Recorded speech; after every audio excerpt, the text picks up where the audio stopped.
tarde, gente boa! Globo Esporte chegando, ligado então nos jogos de volta da terceira rodada, da terceira fase da Copa do Brasil. Flamengo e Fluminense jogam amanhã, Botafogo joga na quinta, mas hoje quem joga é o Vasco, recebe o Operário do Paraná, jogo em São Januário, ao vivo no Sport TV, 7 da noite, tá? O jogo de ida foi 1-1, então o Vasco tem que vencer por qualquer resultado. Fábio Jupa fala lá com a gente direto do Vasco. Ô, Fábio, o clima no Vasco é outro agora. Goleada no Fortaleza, Fernando Diniz, tá uma maravilha.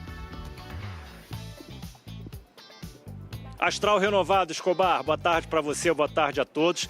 Clima muito positivo depois dessa primeira vitória do Vasco sobre o comando do Diniz, sobre o Fortaleza. Hoje o Vasco recebe o Operário, como houve empate lá em Ponta Grossa. Como você disse, qualquer vitória simples classifica o Vasco para as oitavas de final. Em caso de novo empate, decisão da vaga vai para os pênaltis. Triunfo sobre o Fortaleza encerrou uma sequência de 9 jogos do Vasco sem vitória. Diniz já convocou o torcedor. São Januário hoje vai estar lotado. E a novidade à noite deve ser a volta do Payet à lista dos relacionados, mas para começar no banco. O time do Vasco deve ser o mesmo que entrou em campo contra o Fortaleza, que tem o Léo Jardim, o Paulo Henrique, o João Vitor, Luiz Gustavo e o Lucas Piton, Hugo Moura, Tietê e o Felipe Coutinho, Ryan, Nuno Moreira e o Verratti. Uma notícia meio chata, né, Jupa, com relação à janela de transferências.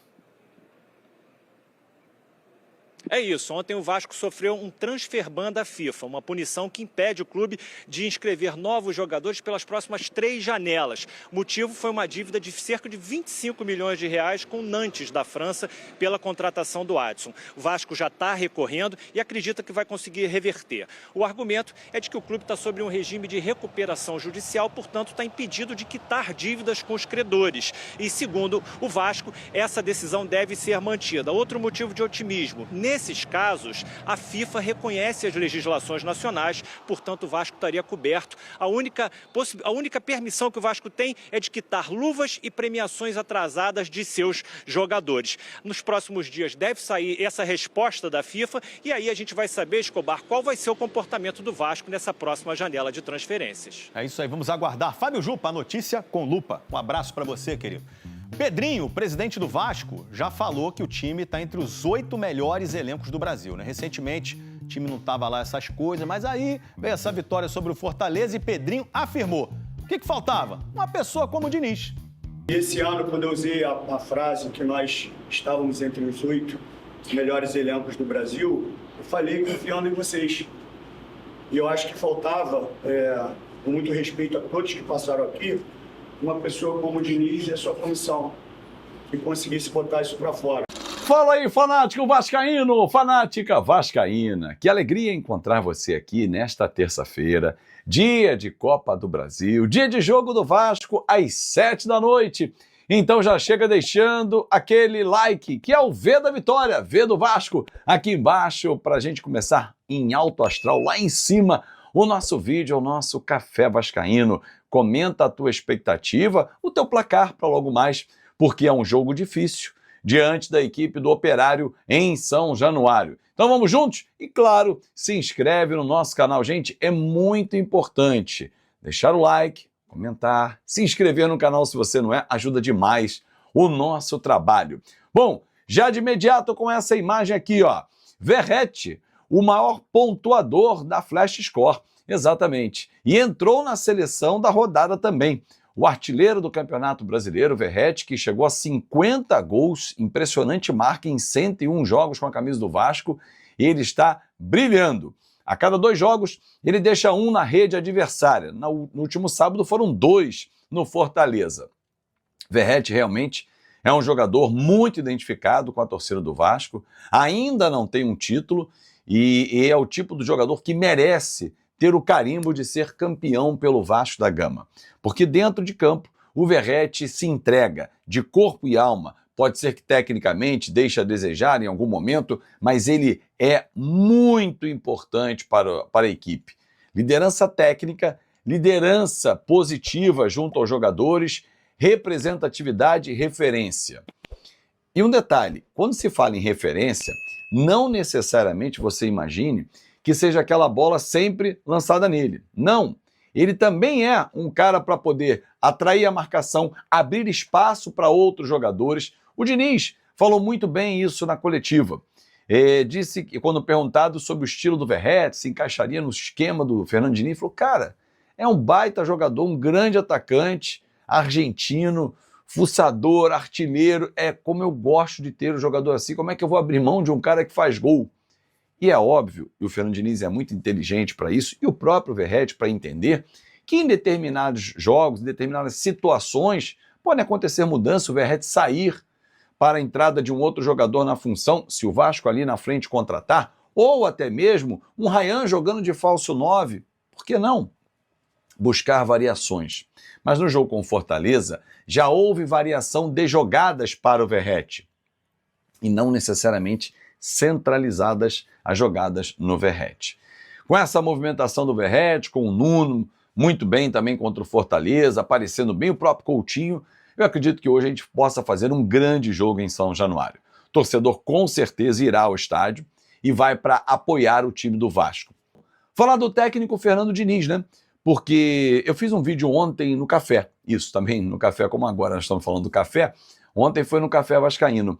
E algumas pessoas falam assim, caramba, pô, você acha que um jogo só o cara mudou, que só você que acredita nisso.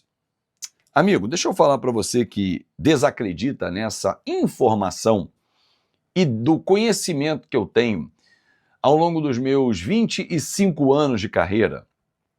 Vivi muitos e muitos e muitos anos dentro de clube, cobrindo clube, com diversos ambientes, inclusive com o Fernando Diniz jogador.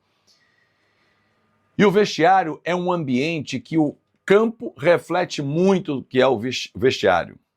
Se um vestiário ele é quente, ele é vibrante, dentro de campo o time vai ser quente, vai ser vibrante também.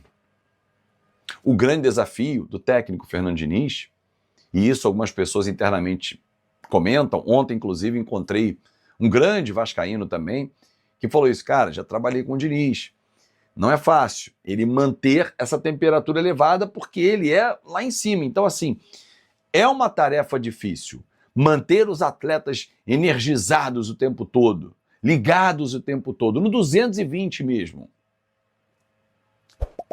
Mas no domingo, eu conversando com o Edson Mauro na cabine da Rádio Globo, um beijo pro Edson Mauro, ele falou assim, porra, Azevedo, gostei do Vasco, narrei a vitória, gostei da forma como diz, e acho que ele já buscou um novo modelo, de não ficar só tocando aquela bola lateral, de sair mais vertical. É isso. Se ele buscou um modelo alternativo, como queiram denominar, ou buscou um modelo em que avance mais as linhas, que busque mais o campo de ataque rapidamente e tenha prazer, no caso do Vasco, de ter a bola e avançar para cima do adversário, por que não imaginar que a desconfiança que alguns têm de que ele não vai conseguir manter o alto astral, o vestiário lá em cima, quente, tá, aquela vibração toda, isso pode um dia cansar? Por que não entender que isso vai ser feito de doses de jogo para jogo? Hoje tem que entrar vibrando lá em cima. Vale a vaga nas oitavas de final da Copa do Brasil. Mais de 3,5 milhões de reais no bolso.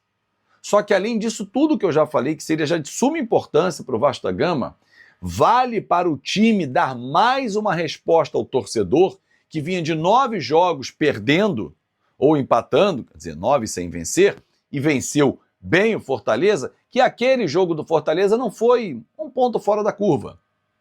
É uma semana importante em que vencemos bem o Fortaleza.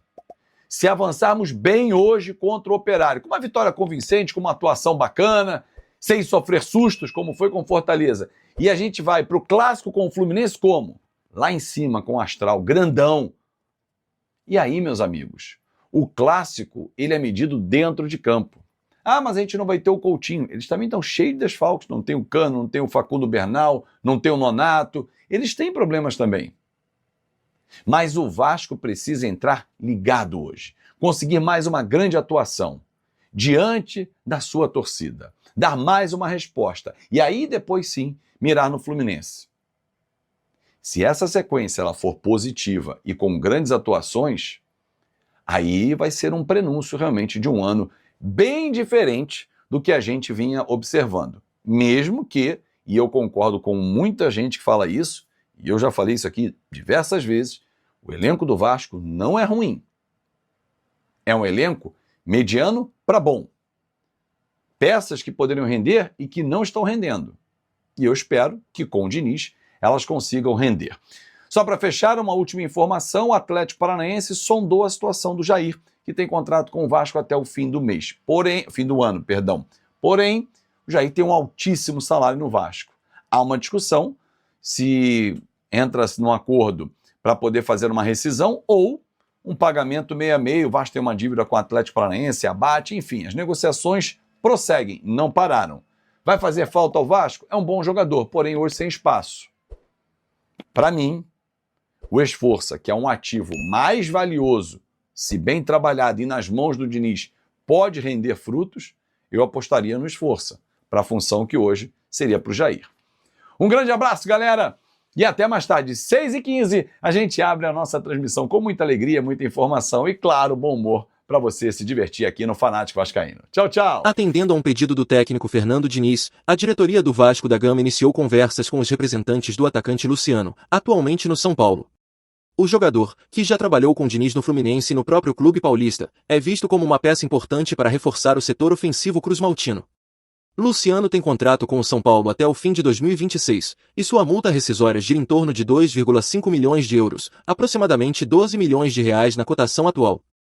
Apesar do interesse vascaíno, a negociação esbarra em um obstáculo importante. O clube carioca está impedido de registrar novas contratações por conta de um transfer ban imposto pela FIFA.